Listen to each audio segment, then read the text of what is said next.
ಕರ್ನಾಟಕ ರಾಜ್ಯ ಮುಕ್ತ ವಿಶ್ವವಿದ್ಯಾಲಯದಲ್ಲಿ ಜನವರಿ ಸೈಕಲ್ನಲ್ಲಿ 17,808 ಅಡ್ಮಿಷನ್ ಆಗಿದೆ ಮತ್ತು ಆನ್ಲೈನ್ ಅನ್ನ 128 ಅಡ್ಮಿಷನ್ ಆಗಿದೆ. ಈ ವರ್ಷ ನಾವು ಎಕ್ಸ್ಪೆಕ್ಟೇಷನ್ ಮಾಡಿದ್ದು ಅಟ್ಲೀಸ್ಟ್ 20,000 ಆಗಬೇಕಾಗಿತ್ತು ಮತ್ತು ಆನ್ಲೈನ್ ಅಟ್ಲೀಸ್ಟ್ 2,000 ಇವಾಗ ಪ್ರಾರಂಭ ಆಗಿದೆ. ನಾವು ಆನ್ಲೈನ್ ಪ್ರಾರಂಭ ಮಾಡಿದೆ ಒಂದು 15 ದಿವಸ ಮೊದಲೇ ಅಷ್ಟೇ. ಮುಂದಿನ ದಿನಗಳಲ್ಲಿ ನಾವು ಆನ್ಲೈನ್ ಮತ್ತು ಬೇರೆ ಬೇರೆ ದೇಶಗಳಿಂದ ಕೆಲವರು ಮಾಹಿತಿಯನ್ನು ಕೇಳ್ತಾ ಇದ್ದಾರೆ.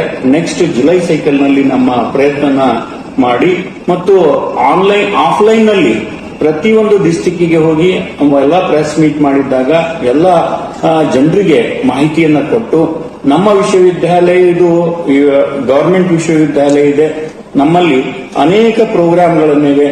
ಅವು ಪ್ರೋಗ್ರಾಂಗಳನ್ನ ಮಾಡೋದ್ರಿಂದ ರೆಗ್ಯುಲರ್ ಯೂನಿವರ್ಸಿಟಿ ಮತ್ತು ನಮ್ಮ ವಿಶ್ವವಿದ್ಯಾಲಯಕ್ಕೆ ಏನು ವ್ಯತ್ಯಾಸ ಇಲ್ಲ.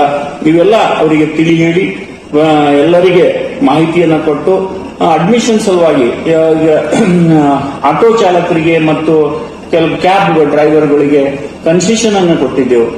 ಈವನ್ ಟ್ರಾನ್ಸ್ಜೆಂಡರ್ಸ್ಗೆ ಫುಲ್ ಫ್ರೀ ಇದೆ, ಬ್ಲೈಂಡ್ ಸ್ಟೂಡೆಂಟ್ಸ್ಗೂ ಫ್ರೀ ಇದೆ.